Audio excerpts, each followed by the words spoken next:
Assalamualaikum warahmatullahi wabarakatuh. Perkenalkan, kami dari kelompok 10 akan membahas video tentang konsep emosi dan konsep diri siswa serta perannya dalam proses pembelajaran. Sebelumnya, perkenalkan, nama saya Pia Widiawati dari NIM 25111744105.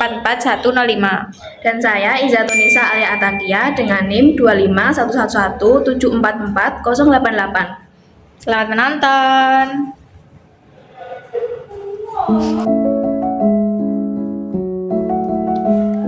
Nah, pada kali ini kita akan membahas tentang konsep emosi dan konsep diri siswa, serta peran keduanya dalam proses pembelajaran.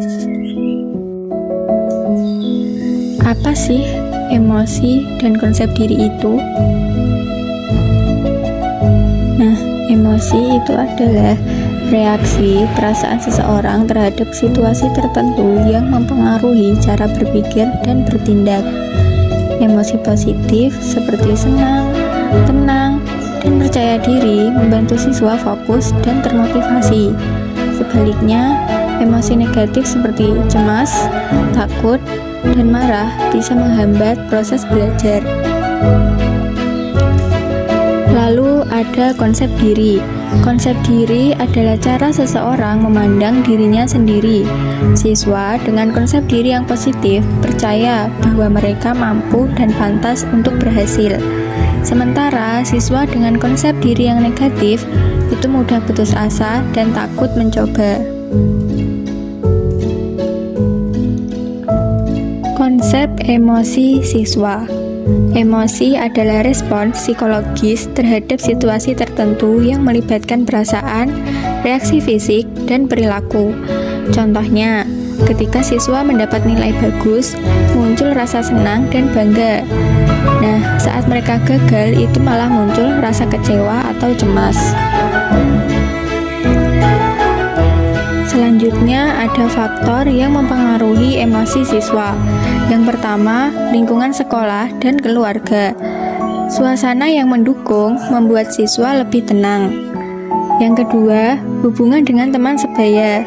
Diterima oleh teman membuat siswa lebih percaya diri. Nah, yang ketiga, itu cara guru mengajar dan memberi umpan balik. Guru yang suportif membangun emosi positif pada siswa, keberanian menghadapi tantangan, dan sikap terhadap prestasi. Konsep diri siswa. Konsep diri adalah persepsi, keyakinan, dan penilaian seseorang terhadap dirinya sendiri. Bagaimana seseorang melihat dan menilai siapa dirinya. Jenis konsep diri. Yang pertama, konsep diri positif, seperti percaya diri, merasa mampu, dan berpikir optimis. Yang kedua, konsep diri negatif, merasa tidak berharga, ragu pada kemampuan diri, dan mudah menyerah. Faktor pembentuk konsep diri. Yang pertama, pola asuh dan pengalaman masa kecil. Dukungan orang tua membentuk pandangan diri yang sehat. Yang kedua, interaksi sosial. Hubungan dengan guru, teman, dan keluarga mempengaruhi bagaimana siswa menilai dirinya. Yang ketiga, pencapaian akademik dan umpan balik. Keberhasilan dan respon positif meningkatkan rasa percaya diri. Selanjutnya, peran guru dalam membentuk konsep diri positif. Memberikan penguatan positif atas usaha siswa. Menghindari label negatif seperti malas atau tidak pintar. Lalu menumbuhkan percaya diri dengan memberi tugas yang menantang namun realistis.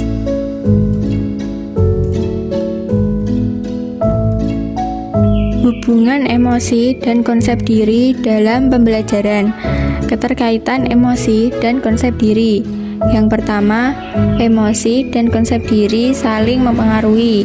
Yang kedua, emosi positif dapat memperkuat konsep diri positif, membuat siswa merasa mampu dan berharga. Yang ketiga, konsep diri positif membantu siswa mengelola emosi dengan lebih baik saat menghadapi tekanan belajar atau minat bakat.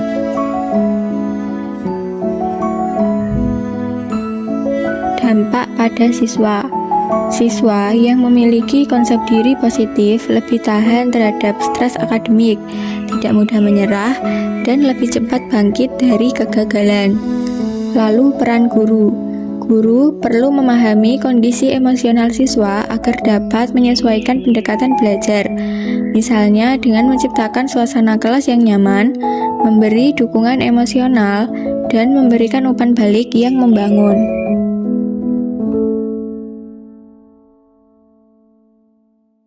Peran emosi dalam pembelajaran. Yang pertama, sebagai penghubung motivasi dan kinerja. Emosi positif terhubung dengan baik. Sebaliknya, emosi negatif dapat mengganggu dan membebani proses kognitif siswa.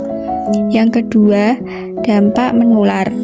Emosi positif atau negatif yang kuat dari seorang siswa ataupun guru dapat menular dalam lingkungan belajar. Yang ketiga, indikator dan penentu tindakan. Misalnya, rasa takut bisa menjadi sinyal adanya bahaya yang memicu tindakan protektif. Emosi memberikan informasi penting tentang lingkungan. Yang keempat, mengembangkan kecerdasan emosional. Dengan belajar mengelola emosi, siswa dapat lebih mudah menghadapi stres dan menyelesaikan masalah dengan bijak. Peran konsep diri dalam pembelajaran. Yang pertama, menumbuhkan rasa percaya diri. Siswa dengan konsep diri yang positif akan lebih mudah mengenali kemampuan dan keberanian dalam mencoba hal baru. Yang kedua, mempengaruhi akademik. Konsep diri akademik yang baik memotivasi siswa untuk berprestasi dan belajar. Yang ketiga, membentuk perilaku belajar yang positif.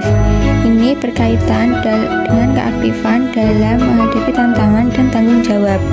Siswa dengan konsep diri yang rendah cenderung pasif dan menghindari tantangan. Sementara siswa yang memiliki konsep diri yang tinggi lebih aktif dan bertanggung jawab pada tugasnya. Implikasi bagi guru. Yang pertama, menciptakan lingkungan belajar emosional yang aman. Yang kedua, memberi umpan balik yang positif. Yang ketiga, menjadi teladan dalam mengelola emosi. Dan yang terakhir, melakukan pendekatan individual. Lalu ada juga implikasi bagi sekolah. Yang pertama, menyediakan layanan bimbingan konseling. Yang kedua, membangun budaya sekolah yang positif dan inklusif. Yang ketiga, melibatkan orang tua dalam pembinaan emosional siswa.